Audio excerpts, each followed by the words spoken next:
how do we actually measure dehydration? Now, you hear different things, like if you pinch the skin on the top of your hand and it takes more than 3 seconds to lay down again flat, then you're dehydrated. You hear that. You hear, okay, if you are to press on your fingernail and see a change in the color of the tissue just below your fingernail, which indeed does happen, and it does not go back to its original color within 1 to 3 seconds, then you're dehydrated. You hear things like this. If your ankles are swollen when you're wearing socks, you take off the socks and you can see the imprint of the socks on your lower limbs, that means you're dehydrated. You hear this kind of stuff, and you should probably be wondering, is any of that true?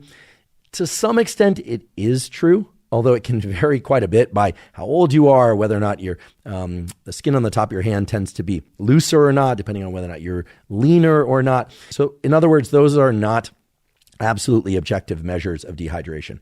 Now, it is true that if normally you can pinch the skin on the top of your hand and it returns to its normal flattened position within about 1 to 2 or 3 seconds, and it does not do that within 5 or more seconds, there's a decent probability that you're a little bit dehydrated, that you need to ingest some fluid.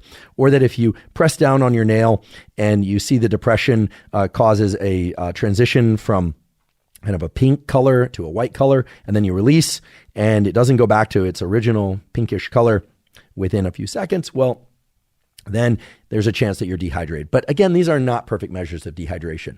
You may be surprised to learn, and I was surprised to learn, that most of the basis for these statements, like even a 2% dehydration state can lead to significant reductions in cognitive or physical performance, are based on not direct measures of hydration, but rather on measures of reductions in water intake, which is a different thing, right? It's saying that ordinarily a person of a given body weight needs X amount of fluid per day, and when they get even just 2% less than that amount of fluid, then their cognitive and or physical performance is impaired, rather than focusing on dehydration of tissues.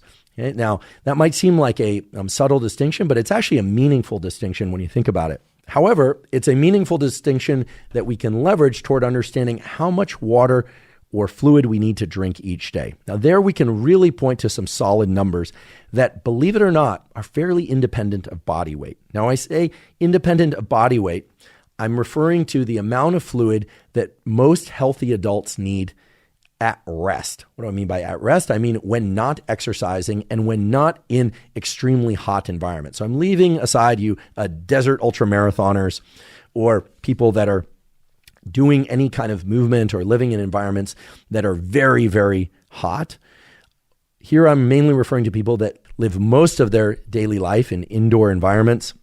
Could be air conditioned or not air conditioned, heated or not heated. What we're trying to arrive at here are some numbers that can work across the board because, of course, there are an infinite number of different conditions that each and all of you are existing in. So I'm not going to attempt to give you a body weight by activity, by environment, by humidity formula calculation. In fact, no such calculation exists.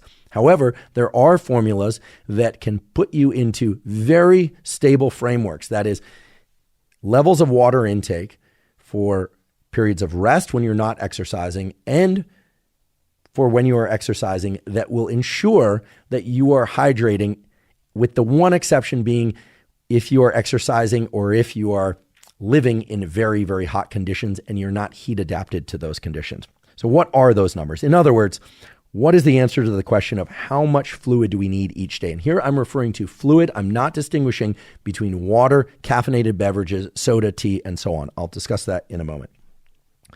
We can reasonably say that for every hour that you are awake, in the first 10 hours of your day, this is important, in the first 10 hours of your day, you should consume, on average, 8 ounces of fluid. Now, for those of you that are using the metric system, not ounces, 8 ounces of fluid is approximately 236 milliliters of water. And for those of you that exist in the metric system and aren't used to thinking about ounces and vice versa, just think about a typical can of soda in the United States. It's 12 ounces. In Europe, sometimes the cans of soda are a little bit smaller. It's a whole discussion unto itself. But 8 ounces of fluid, that is 236, let's just say 240 milliliters, because we don't need to be too precise here, of fluid on average every hour for the first 10 hours of your day, which translates to an average of 80 ounces of fluid for the first 10 hours of your day, or 2,360 milliliters of water. In other words, approximately 2 liters of water plus a little bit more for the first 10 hours of your day. Now, I want to be very clear that this does not mean that you need to ingest 8 ounces or 236 milliliters of fluid on the hour, every hour for the first 10 hours of your day. I'm certainly not saying that. And in fact, most people are going to find that they're going to ingest water in boluses. That is, they're going to have perhaps 16 ounces of water, 500 milliliters of water at one portion of the day, and then maybe a couple hours of later that they'll drink some more water or some more coffee or soda or some other beverage in another portion of the day. I do think, however, it's important for most of us to take a step back and ask ourselves whether or not, independent of any other activity or environmental conditions, whether or not we are in fact ingesting 80 ounces or basically 2.4 liters of water for that 10 hours of the day that spans from the time we wake up until 10 hours later. Now, why am I setting this 10-hour framework? The reason I'm setting this 10-hour framework is that it turns out that your fluid requirements, even just at rest, are vastly different in the time from when you wake up until about 10 hours later, as compared to the later evening and nighttime. And here I'm referring to people that are not doing night shifts. But if you are requesting a number of how much fluid to drink, independent of our needs for fluid for exercise, that's going to be 8 ounces of fluid or 240 milliliters of fluid on average for every hour from the time when we wake up until 10 hours later. That's the simple formulation that should basically ensure that you're getting sufficient baseline hydration for the cells and tissues of your body. Now, if you are engaging in exercise, whether or not it's endurance exercise or whether or not it's resistance training exercise, you are going to need additional fluids in order to maximize the effects of that exercise and to avoid dehydration. And there too, we have some excellent numbers that we can look to. Excellent because they arrive from research. And this is largely peeled from the episode that I did with Dr. Andy Galpin, professor of kinesiology at Cal State Fullerton. We did a 6-episode series all about exercise, everything from strength training, hypertrophy, endurance, nutrition, supplementation, recovery, everything related to exercise.